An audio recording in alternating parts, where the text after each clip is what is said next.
Assalamualaikum warahmatullahi wabarakatuh. Nama saya Fatimah Nuraini dari kelas Sosiologi B semester 4. Di sini saya akan menjawab soal UTS mata kuliah Sosiologi Budaya. Yang pertama, jelaskan mengenai pengertian sosiologi, pengertian budaya, dan pengertian sosiologi budaya. Sosiologi berasal dari kata sosius yang berarti teman atau kawan, dan kata logos yang berarti pengetahuan. Jadi, sosiologi merupakan ilmu pengetahuan yang mempelajari tentang berbagai aspek dalam masyarakat dan pengaruhnya terhadap kehidupan manusia. Istilah sosiologi dicetuskan oleh Auguste Comte, kemudian diperluas menjadi disiplin ilmu oleh Emile Durkheim. Sedangkan budaya berasal dari kata budaya yang merupakan bentuk jamak dari kata budi yang berarti akal, pikiran, dan budi. Budaya dapat diartikan sebagai suatu cara pandang yang dimiliki oleh sekelompok orang dan diwariskan dari generasi ke generasi.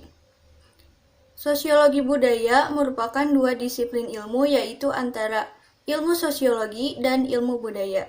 Sehingga sosiologi budaya dapat diartikan sebagai subdisiplin sosiologi yang mempelajari tentang aspek kultural atau budaya masyarakat sebagai objek kajiannya. Nomor 2, pendidikan dalam perspektif budaya merupakan transmisi, transaksi, transformasi, dan sosialisasi budaya. Jelaskan dan berikan contohnya masing-masing.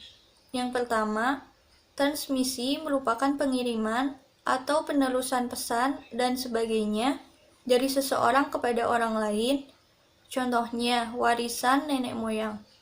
Yang kedua, transaksi merupakan pertemuan antara kedua belah pihak untuk saling menerima dan memberi. Contohnya, kegiatan belajar mengajar di sekolah.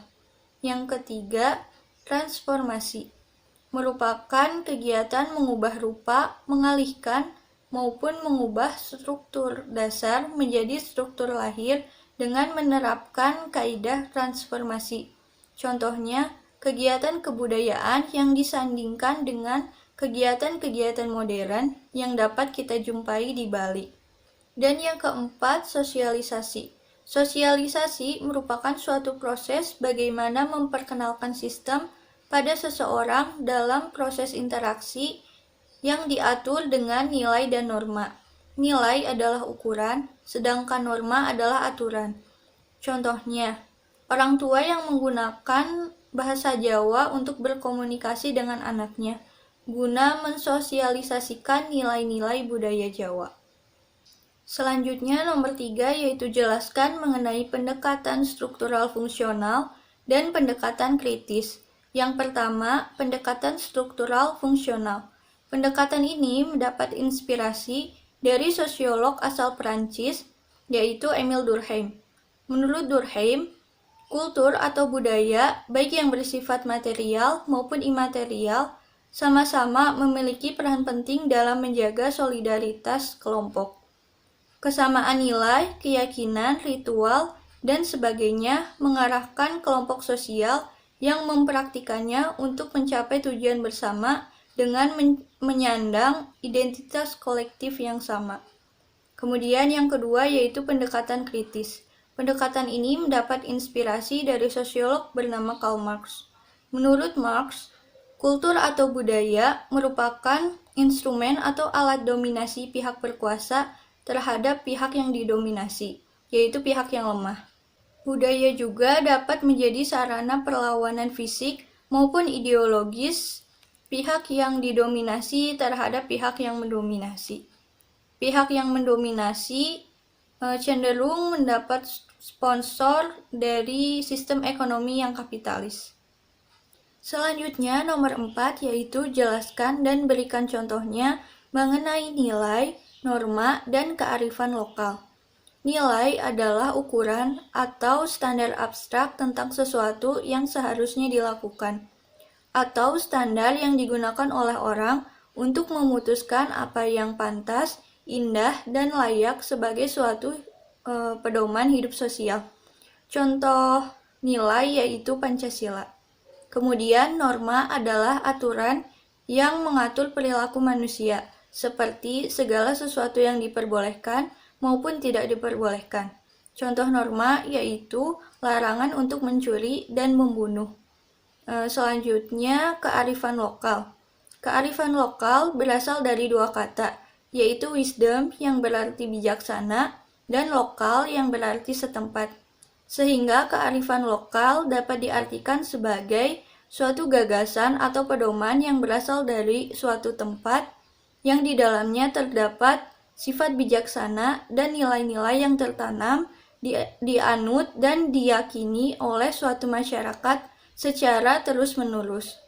Contoh kearifan lokal yaitu tradisi Cingcowong, yaitu tradisi yang berasal dari suku Sunda yang ditujukan guna untuk meminta hujan, yang berlangsung secara terus-menerus, yang bertujuan untuk pelestarian budaya. Selanjutnya soal nomor 5 yaitu jelaskan efek media bagi individu dan masyarakat. Yang pertama, efek media bagi individu.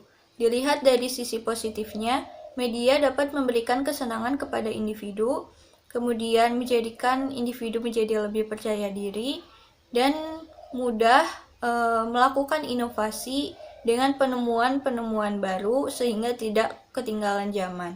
Sedangkan dari sisi negatifnya, media dapat membuat pribadi individu menjadi lebih tertutup atau kurang pergaulan, kemudian menjadikan individu jadi tidak percaya diri dan cepat bosan terhadap sesuatu. Yang kedua, efek media bagi masyarakat.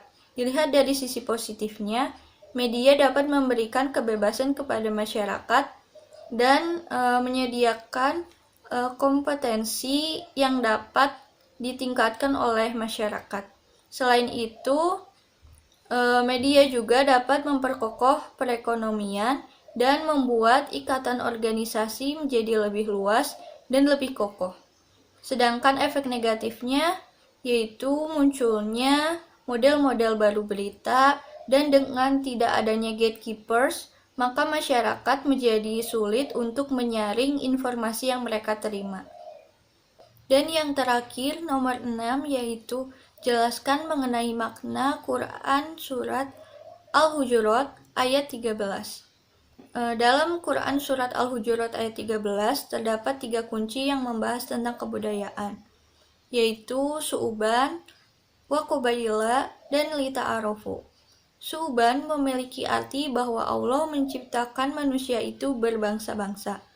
Kemudian waqobaila memiliki arti bahwa Allah menciptakan manusia itu bersuku-suku. Dan lita'arofu memiliki arti bahwa dengan diciptakannya manusia yang berbangsa-bangsa dan bersuku-suku tersebut, maka untuk saling mengenal, manusia harus berkomunikasi dan berinteraksi. Dan dalam berinteraksi itu, manusia harus menggunakan nilai dan norma yang berlaku. Nilai adalah ukuran yang bersifat universal, namun dalam pelaksanaannya akan berbeda-beda. Sedangkan norma adalah aturan yang bisa bersifat tertulis maupun tidak tertulis. Sehingga makna dari Quran Surat Al-Hujurat ayat 13 yaitu memberitahu bahwa Allah itu menciptakan manusia berbangsa-bangsa dan bersuku-suku. Dan pada hakikatnya manusia itu saling bersaudara satu sama lain. Maka untuk saling mengenal, manusia harus berinteraksi agar dapat saling memberi manfaat satu sama lain. Kemudian seluruh manusia itu pada dasarnya sama di mata Allah. Yang membedakannya hanya ketakwaannya. Maka manusia yang paling mulia yaitu manusia yang paling bertakwa. Segitu saja jawaban dari saya. Mohon maaf bila ada kesalahan. Wassalamualaikum warahmatullahi wabarakatuh.